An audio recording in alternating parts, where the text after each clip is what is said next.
Habari za asubuhi mpendwa msikilizaji na mtazamaji wa Kivu News Info popote pale ulipo.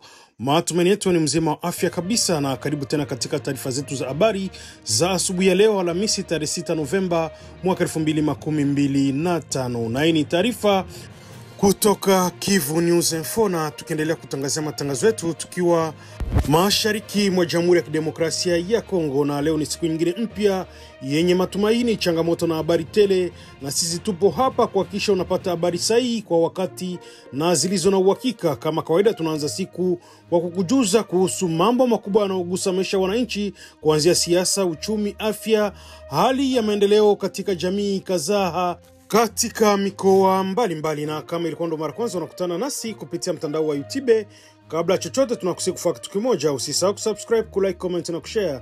Kwa lugha nyingine wanasema kujabone, kueme vile vile na kupartager.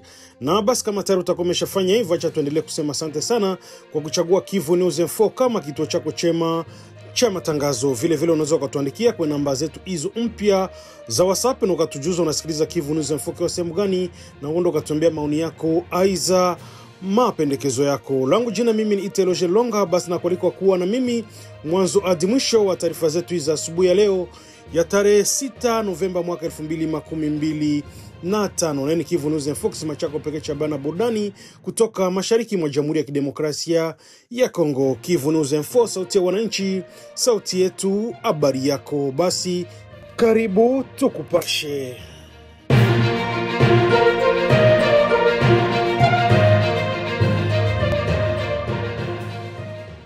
Shughuli za uchimbaji wa madini ya dhahabu katika eneo la Lomera iliyoko katika kikundi cha Luhii kaskazini mwa wilaya ya Kabare zimesitishwa rasmi tangu Jumanne tarehe 4 Novemba kufuatia amri iliyotolewa na kikundi cha waasi cha AFC M23.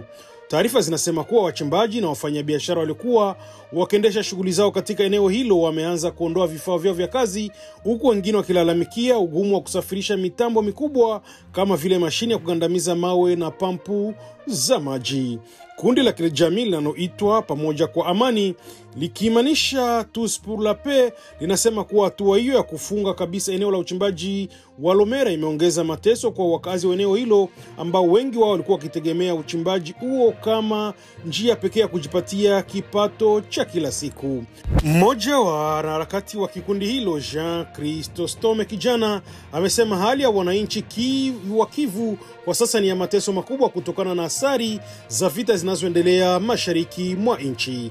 Amesema kuwa hata katika mji wa Bukavu shughuli nyingi za kiuchumi zimesimama kabisa, benki na mashirika ya ushirika haifanyi kazi ipaswavyo na wananchi wanakabiliwa na hali ngumi ya kiuchumi.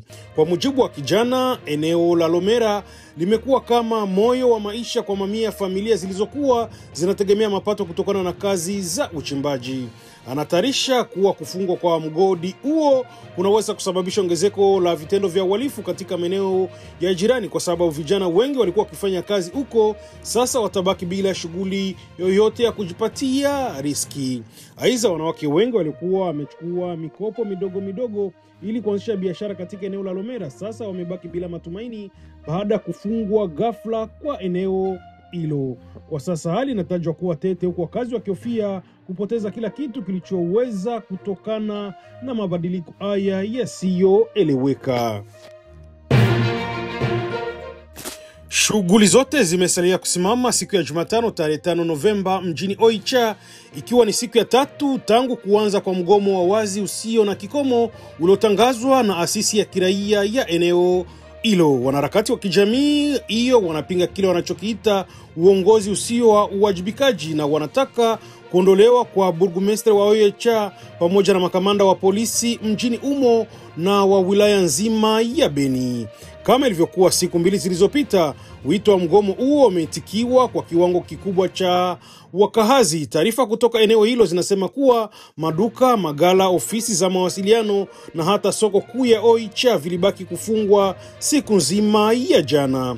licha ya mwito wa mamlaka za eneo hilo kuwataka wananchi waendelee na shughuli zao za kawaida. Katika mitaa mbalimbali, hali ya utulivu haikuwa ya kuridhisha. Mashahidi wanasema vizuizi vya mawe na magogo vilionekana kwenye barabara kuu, hasa katika maeneo ya Pakanza ambako baadhi ya waandamanaji walichoma moto barabarani kama ishara ya hasira. Polisi walikuwa wamepelekwa tangu Jumapili wamejaribu kuondoa baadhi ya vizuizi hivyo ili kurudisha hali ya usalama.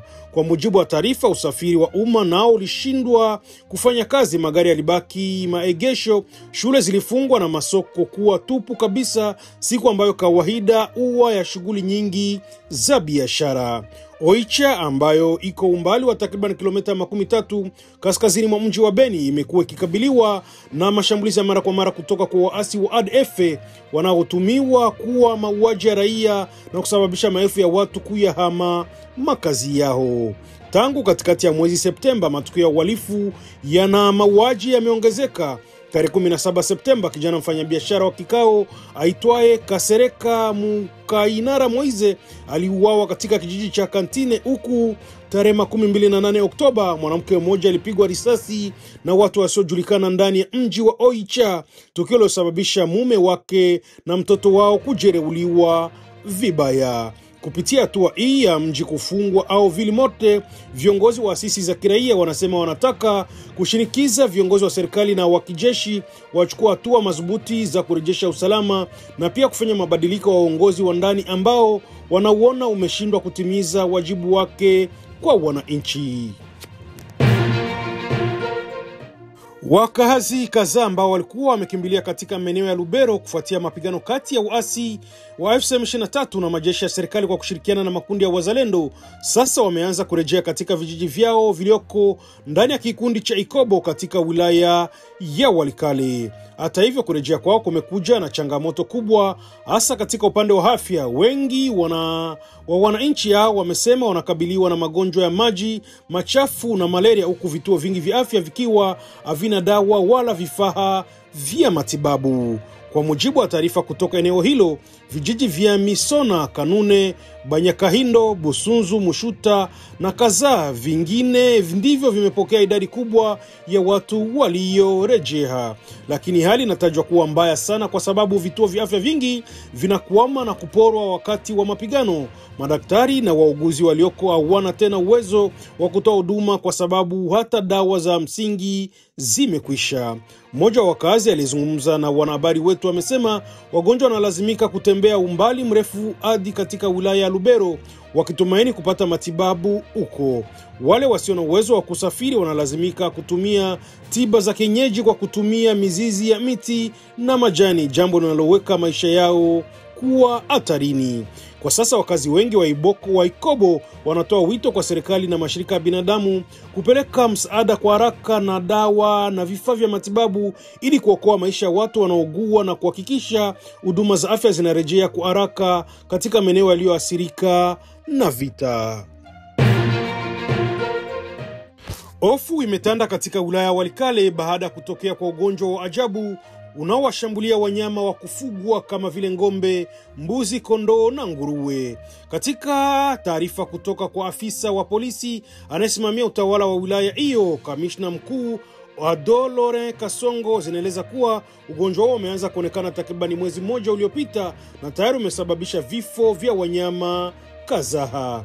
Kulingana na maelezo yake, dalili kuu za ugonjwa huo ni magonjwa ya ngozi yanayofanana na ukurukutu au kuganda ulioenea mwilini mwa nyama hadi kusababisha kuzofika na kufa.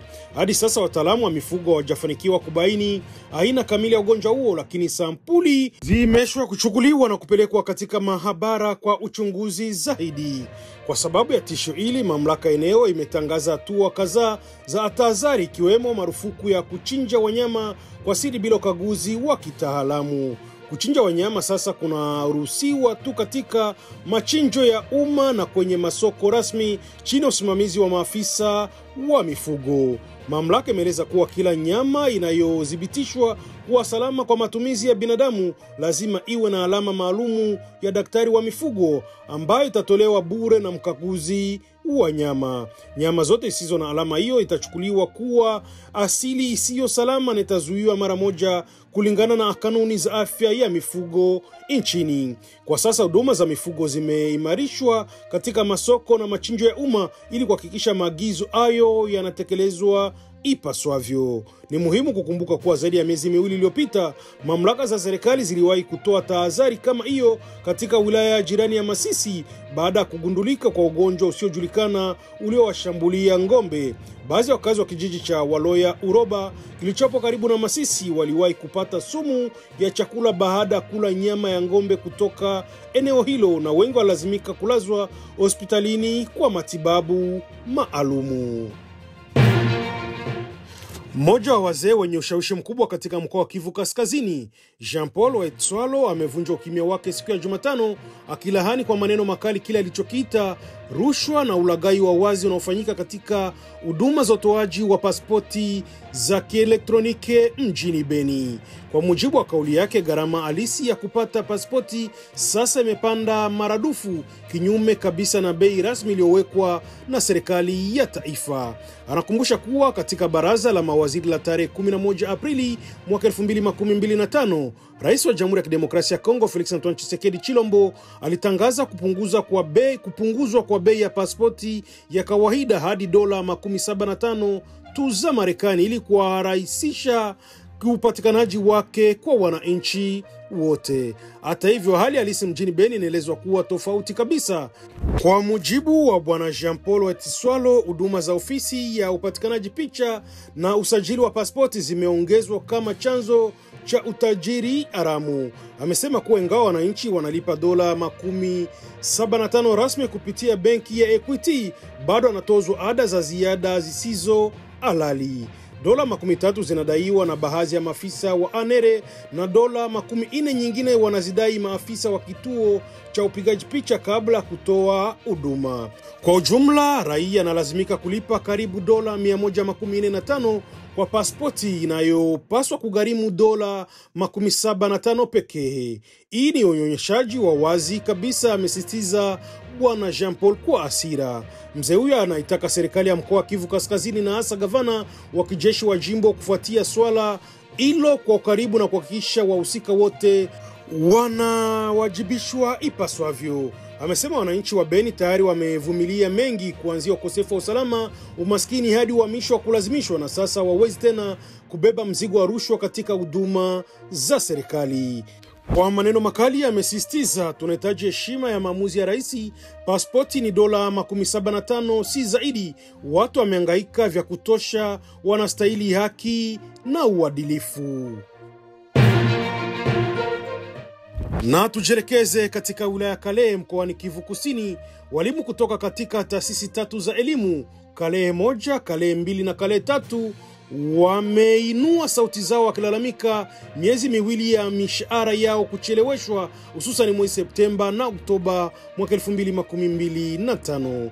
Kwa mujibu wa vyanzo vya eneo hilo, tatizo hili limeanza tangu mwezi Februari mwaka huu kufuatia machafuko ya usalama mjini Bukavu. Tangu wakati huo, shirika la Caritas ambalo ndilo linahusika na ulipaji wa mishahara ya walimu katika eneo hilo limekuwa likichelewesha malipo kwa muda mrefu. Mara nyingi mishahara ilitolewa mwishoni mwa mwezi unaofuata au hata zaidi ya hapo. Hali hii imeleta hasira na wasiwasi mkubwa miongoni mwa walimu wa Kalehe.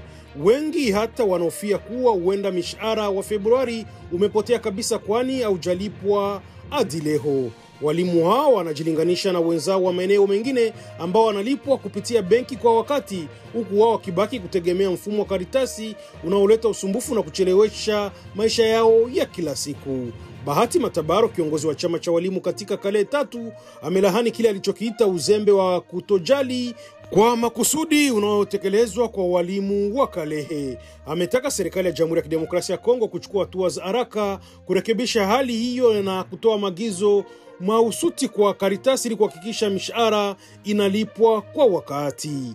Amesisitiza kuwa mwalimu anaishi kwa mshahara wake pekee. Kucheleweshwa mishahara ni sawa na kukatisha uhai wa elimu na ustawi wa familia zao. Wadau wa jamii ya kiraia katika eneo ya Kale pia wanatahadharisha kuwa endapo mgogoro huo wa mishahara utaendelea, ubora wa elimu katika eneo nzima unaweza kudidimia zaidi, kwani walimu wengi wanalazimika kuacha kufundisha ili kutafuta njia mbadala za kujukumu kimaisha. Na tujelekeze mjini Kinshasa, mji mkuu wa Jamhuri ya Kidemokrasia ya Kongo, ambako waziri wa fedha wa taifa Dudu Fwamba amepokea hati ya maombi rasmi kutoka kwa wabunge wa majimbo ya Uvira na Goma kuhusu changamoto zinazowakabili waganga, wazalendo, wakimbizi wa ndani na hali ya miundombinu ya barabara.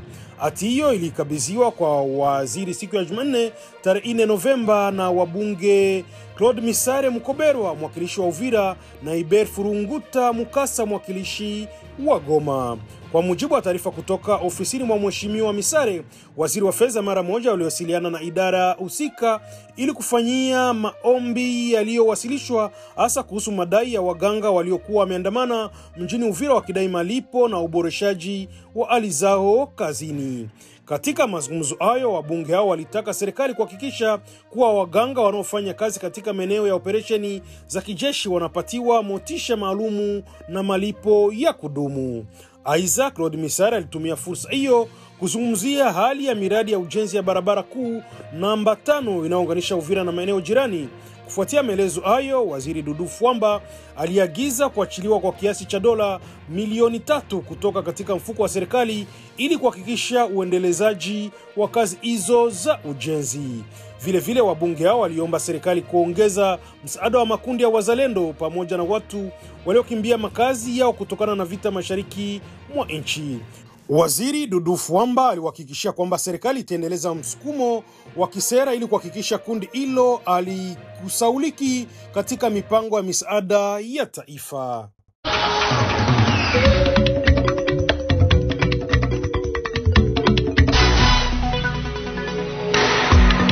Aksanti kuwa wengi wenye kufata Radio Kapi. Ninawakaribisha kwa taarifa yetu ya siku ya leo. Bila kukawia, kuna baki siku chache mbele ya kuanza kwa kampeni ya polio na surua nchini Kongo. Itafanyika kuanzia Novemba tarehe 27 hadi 29 popote nchini. Lengo ni kutokuwepo kwa ugonjwa wa polio nchini DRC pamoja na kukomesha surua na rubela. Ufunguzi wa uwanja wa ndege wa kimataifa wa Goma ili kuwezesha kupeleka misaada ya kibinadamu kwa wakazi wa Kivu Kusini na Kaskazini. Swala hili lilikuwa kwenye nukta ya mazungumzo kati ya wapasha habari naye mwakilishi maalum wa Umoja wa Nchi za Ulaya katika kanda ya Maziwa Makuu. Eneo la uchimbaji madini la Lomera katika kundi la Luhihi tarafani Kabare lilifungwa kabisa jana na waasi wa AFC M23. Waendesha biashara ambao walikuwa wamewekeza katika uchimbaji madini wanaanza kuondoa vifaa vyao.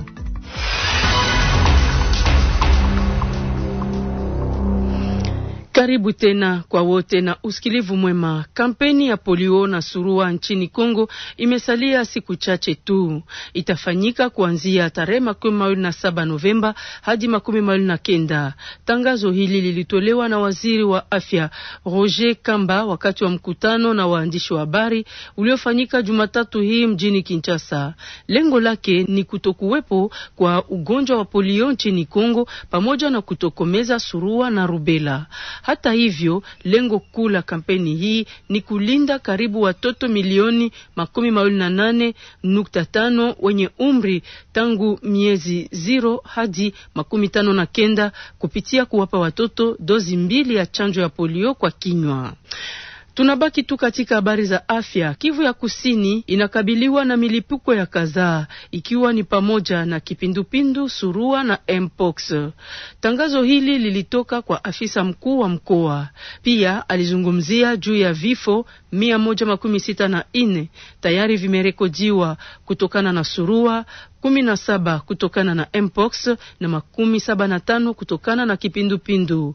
Akiwasiliana na Jean Kasami, Daktari Aime Alengo Odudu anatoa mafasirio kutoka Uvira.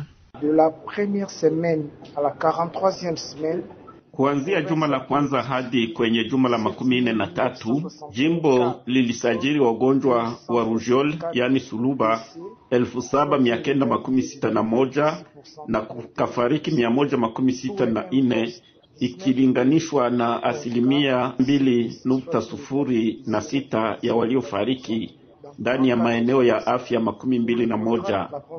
Mpox ilishika watu 19,011, 17 wakafariki, yani 0.69 katika maeneo ya afya 34. Kuhusu kipindupindu kolera, wagonjwa walifikia idadi ya watu 10,900 na wakafariki 75, wakimaanisha 0.69. Na sasa jimbo liko katika hatari ya maambukizi ya polio, ugonjwa wa vunjavunja. Tatizo kubwa tunalo ni kuhusu uwezo wa kugharamia magonjwa hayo yasiendelee zaidi kwa watoto wa miaka chini ya 5 kufia. Upande mwingine, huko Kasai Mashariki, ugonjwa wa surua umezuka tena mjini Mbujimai. Kesi 18 zinazoshakiwa za surua kwa watoto walio chini ya miaka 5 ziliripotiwa katika maeneo kadhaa ya afya ya mkoa huo. Hivi sasa jumla ya idadi ya kesi zinazoshakiwa ni karibu 150. Kwa mjibu wa waziri wa afya wa mkoa, maeneo 5 yaliyoathirika zaidi kwa sasa ni Muya, Mpokolo, Mukumbi, Kasansa na Lukelenge. Ili kukabiliana na hali hii ya kuzuka upya, Daktari Daniel Kazadi Chilumbai anasema kuwa timu za kanda za afya zinaongeza ufuatiliaji na kuimarisha kutoa chanjo. Daktari Kazadi, waziri wa afya wa mkoa, alipatikana kwa njia ya simu na Esther Ndalafina, sauti yake ikitafsiriwa na Naomi Mutoki. Hali hii ilitutia wasiwasi sana, ikizingatiwa kwamba ilikuwa baada ya yote chaguo la juu zaidi la mwaka. Vyoyote itakavyokuwa ni dana tuuma, lakini bado hizi ndizo kesi ambazo zilikidhi sifa kwa kweli za afya ya umma kuhusu ugonjwa wa surua. Kufikia wiki ya 43, idadi ya jumla kesi ilifikia 159. Wakati wowote kuna mshukiwa, sampuli ushukuliwa na utumwa kwa maabara ya INRB huko Kinshasa. Tunagundwa na kesi 7 katika wiki ya 42, tulikuwa na kesi 3 na wiki ya 43 na tukakuwa na kesi 18. Hata magwi wa wiki 44 huku chini ya mkutano wa uchambuzi utakaofanyika hivi karibuni. Hata zinazochukuliwa ni za kwanza kuimanisha ufuatiliaji katika ngazi ya maeneo ya afya ambayo pia yanaripoti kesi hizo. Habari zingine. Huko Lubumbashi, maji kutoka katika bonde la kampuni la uchimbaji madini la SEDEM lilioko katika mji wa Lubumbashi lilifurika siku ya Jumanne. Kutokana na hali hiyo, barabara zimejaa maji, ikiwemo soko ya Moize katika kitongoji cha Kasapa. Mamlaka imeagiza viongozi wa kampuni ya uchimbaji madini kufanya kila iwezekanavyo kutafuta suluhisho ili kuokoa maisha ya wakaaji wengi. Ripoti ya Jean Gandu inatafsiriwa na Jean Desire Kanyama. Ni mlolongo wa maji na uchafu kutoka kiwanda cha madini SEDEM. Maji yalijaa katika mabarabara mbalimbali na kushambulia hata makao ya watu na soko kuu ya mahali na kuharibu mipango ya kazi ya wachuruzi. Kutoka kiwanda hicho inaonekana kwamba matatizo yalitokea nafasi maji yanawekwa na kutuma uchafu kutoka madini unatiririka. Meya kwa muda na liwali wa jimbo walifika nafasi hiyo na kuchungua sababu za tukio hiyo. Waliomba wakuu wa kiwanda hicho watafute suluhisho haraka kutokana na vinyume vikali vya uharibifu. Martin Kazembe aliomba hatua zichukuliwe kwa kufunga nafasi maji yanatokea ajili ya kuepuka kutia maisha ya watu katika hatari. Wakazi wa moja wana wasiwasi maji yale yasifike katika visima na kuharibu wanaokunywa hata wanaotumikisha katika makazi mbalimbali. Wamoja wanafadhaishwa sababu uchafu ulifika katika mashamba yao ya mboga. Na kwa kuepuka hatari yoyote, Mashirika yanayotumika katika sekta ya mazingira yanaomba watu wasile samaki zilizofariki katika visima wala zenye kuuzishwa bei ya chini sokoni. Katika eneo zimoja wakazi wanasema ndio mara ya kwanza maji machafu yanatokea katika kiwanda hicho na kutia maisha ya watu katika hatari. Kama vile tulivyojulisha, Umoja wa Nchi za Ulaya unazitaka pande zote zinazohusika katika mzozo wa mashariki mwa Jamhuri ya Kidemokrasia ya Kongo kuruhusu kufunguliwa kwa korido ya kibinadamu, ikiwa ni pamoja na kuanza tena kwa safari za ndege za kibinadamu.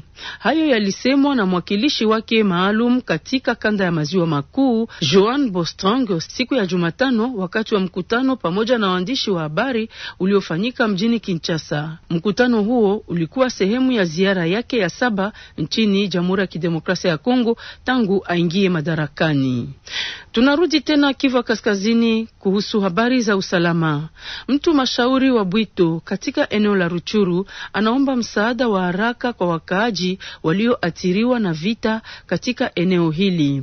Izake Kibira, mjumbe wa naibu wa gavana huko Bambo anayepatikana kwa sasa pabeni, anaguswa na hali ya mzozo wa usalama unaoathiri mkoa huu, hasa vijiji vya Bukombo, Bambo na mazingira yao. Kwa muda wa wiki kadhaa, eneo hilo limekuwa eneo la mapigano kati ya waasi wa AFC M23 na wazalendo wa CMC Nyatura. Vijiji vyote vimechomwa moto, mashamba yameharibiwa na raia wamejeruhiwa na wengine kuuawa. Yeye anahofia hii itasababisha mzozo mwingine wa chakula katika eneo hili la jimbo. Tumsikilize Izaki Kibira. Mwa barabara zinazotoka Bambu kwenda Ukatsiru njia Mshababwe, na kutoka Bambu kwenda Tongo kupita Butare, kutoka Bambu kwenda Chishishe Kibirizi. Wanakata migomba kiolela, hata mahindi wanafyeka. Basi wakaji wanaopatikana katika ile eneo wamepoteza, kwani Bambu ni jiji inayokuwa na wakimbizi wengi sana, kwani wa msaada wa kiutu hawaingie kwa kufia usalama wao. Sasa timu 23 inaona maisha yenye wakaji wanakuwa nayo, wanawaambia wasiende shambani, ile ni zone operationel. Mnamo siku ya jana wamekatakata migomba kabisa mpaka kwenye kiasi kilomita 6. Basi ilikuwa mashambulizi, wakishaanguka kwenye mtego inayotegewa na wazalendo. Kiasi ya watu 30 wameweza kuumia vikali na wengine hata kupoteza maisha kule katika mapori. Tunaomba watu wa moyo mwema kwenda kupana msaada wa kiutu, kwani tunafia wale watu watakufa na njaa, hawana nafasi tena ya kutosha chakula yote imekwisha. Tunarudi tena pa Bukavu. Eneo la uchimbaji madini la Lomera katika kundi la Luhihi kaskazini mwa eneo la Kabare lilifungwa kabisa hapo jana na AFC M23. Waendeshaji biashara ambao walikuwa wamechagua kuwekeza katika uchimbaji madini wa dhahabu huko Lomera wameanza kuondoa vifaa vyao. Wengine wanakumbana na matatizo makubwa katika kusafirisha mashini zao nzito kama vile viunzi na pampu za maji. Vuguvugu la pamoja la amani linasema kuwa kufungwa kwa tovuti hii kutazidisha mateso ya wakaaji wa eneo hilo, kwani wengi walitegemea uchimbaji madini ili kujikimu kimaisha. Tunarudi tena mjini Kinshasa kuhusu habari za siasa. Uchaguzi wa spika mpya wa bunge na naibu mwandishi umepangwa kufanyika Alhamisi tarehe 13 Novemba. Tangazo hili lilitolewa ijapo mabunge kadhaa pamoja na wadau wa masuala ya kijamii wakieleza wasiwasi wao kuhusu kuchelewa kwa mapito ya kupitishwa kwa sheria ya fedha ya mwaka 2026 chini ya siku 45 kabla ya kumalizika kwa kikao hiki cha kawaida ambacho kimsingi kinalenga bajeti. Baadhi ya wabunge waliowasiliana na Radio Kapi wanaonyesha kuwa sheria ya fedha ya umma inatoa muda wa siku 60 kwa bunge zote mbili ili kuchambua bajeti. Wapendwa wasikilizaji, na wakaribisha sasa kufata kipindi cha pili cha taarifa yetu katika usomi wa Rosalie Zawadi. Radio Okapi, invité en Swahili. Shirikisho lenye lengo la kuendelesha urithi wa hayati Askofu Christophe Muzihirwa kupitia kuwahimiza watu kuishi pamoja kwa amani kati ya jamii. Shirikisho lile lilizinduliwa huko Bukavu tarehe 29 Oktoba, kumbukumbu ya miaka 29 ya kuuawa kwa askofu na askari wa AFDL. Mpango huu unaoitwa Muungano wa Wananchi wa Mabadiliko ya Kijamii ulifanya mkutano wa video na wanachama wake huko Goma, Kinshasa, Lyon nchini Ufaransa na pia nchini Ubeleji. Mratibu wa mpango huu ni Bi Alliance Heri ambaye ni mwalikwa wetu leo akizungumza na Jean Kasami. Bibi Alliance Heri, jambo. Amjambo sana kwa wote. Ni heshima mkubwa kupewa nafasi ya kusema ili kumwenzi askofu mkuu Christophe Muzihirwa. Sababu gani kikundi cha wasomi wa Bukavu, Goma, Kinshasa na hata nchi za Ulaya wanashirikiana pamoja kupeperusha maarifa ya hayati askofu Christophe Muzihirwa? Unajua, wakati nchi inapita kipindi kigumu kama chetu, kuna wakati ambapo dhamiri lazima isimame. Hapa hatuko kama viongozi wa dini au wanasiasa, bali kama raia, wasomi, watafiti, wanaharakati. Tumechagua Muzihirwa kwa sababu aliwakilisha jambo linalozidi mipaka ya dini: ujasiri wa maadili, utetezi wa wanyonge, ukweli, heshima ya mtu na mapenzi kwa Kongo letu. Nchi yetu ni ya kidunia, ni kweli, tunaliheshimu hilo kabisa. Lakini pia jamhuri inasimama juu ya msingi ya ulimwengu mzima: haki, uhuru, utu wa binadamu, mshikamano, uwajibikaji wa raia. Na haya yote Muzihirwa aliyaishi kwa nguvu ya kipekee. Wakati dola inatetereka, dhamiri lazima isimame imara.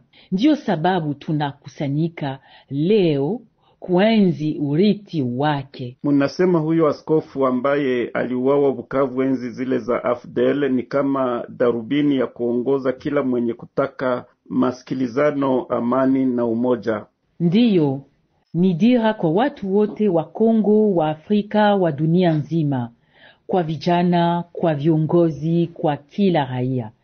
Inatuongoza kuelekea Kongo yenye heshima, inayojitawala, yenye haki na inayolinda uhai na utu wa kila binadamu. Na wakati ni sasa, ndiyo, ni sasa. Kongo iko katika kipindi cha maamuzi makubwa. Hatupashwi kubaki watazamaji, hapana. Tunapashwa kurudia kuwa watengenezaji wa hatima yetu wenyewe. Muzihirwa anatukumbusha ya kwamba hata katika giza nene kuna njia, na dira hiyo siyo imani tu, ni dhamiri, sheria, maadili ya kijamii, uzalendo na kuheshimu utu wa binadamu. Katika misemo nyingi za tarehe 29 Oktoba, wakati wa kuazimia sherehe za miaka 29 tangu auawe huyo askofu, ilihakikishwa yeye ni mfano hai wa sheria bora. Unaweza tufafanulia msemo huo? Sikiliza, wakati Muzihirwa alisema ya kwamba mapambano hayakuwa tu kuheshimu sheria, bali kujenga sheria ya haki, aliongea jambo la ukweli sana. Sheria inakuwa na maana wakati inapolinda uhai, uhuru na utu wa raia. Katiba yetu inasema haki, utu, usawa na amani.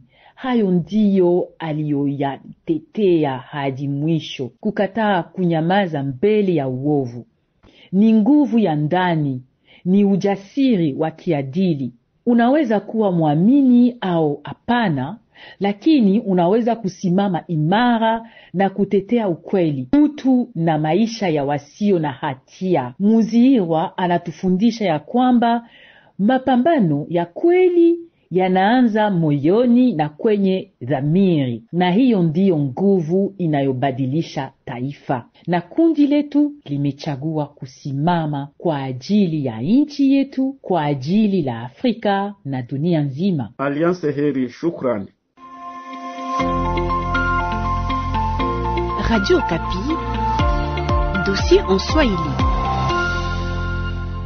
Jimboni Ituri, takriban watu 100, wengi wao wakiwa wanawake na watoto, walipata huduma ya afya ya bure mjini Bunia siku ya 4 iliyopita.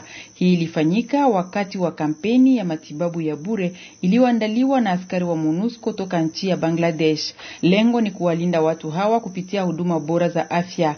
Ni ripoti yake Martial Kizabiamungu. Hapa ni kwenye masomo ya mbio kwa karta Bakoko hapa Bunya.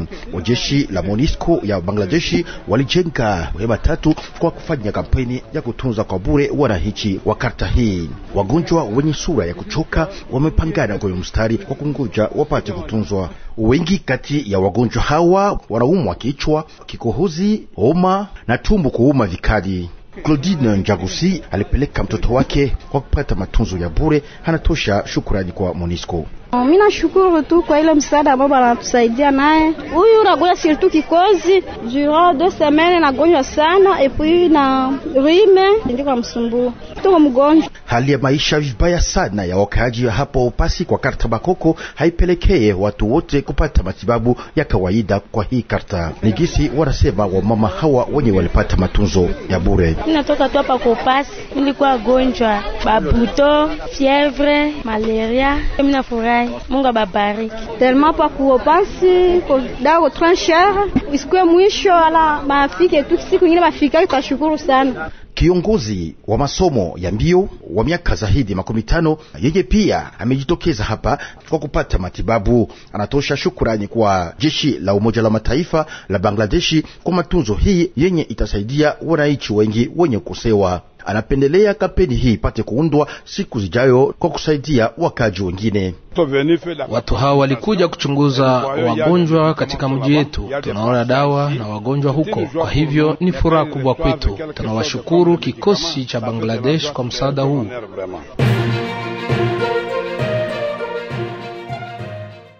Na ni kupitia taarifa hiyo kutoka Radio Okapi ndipo tunahitimisha matangazo yetu ya asubuhi ya leo ya tarehe 6 Novemba mwaka 2025.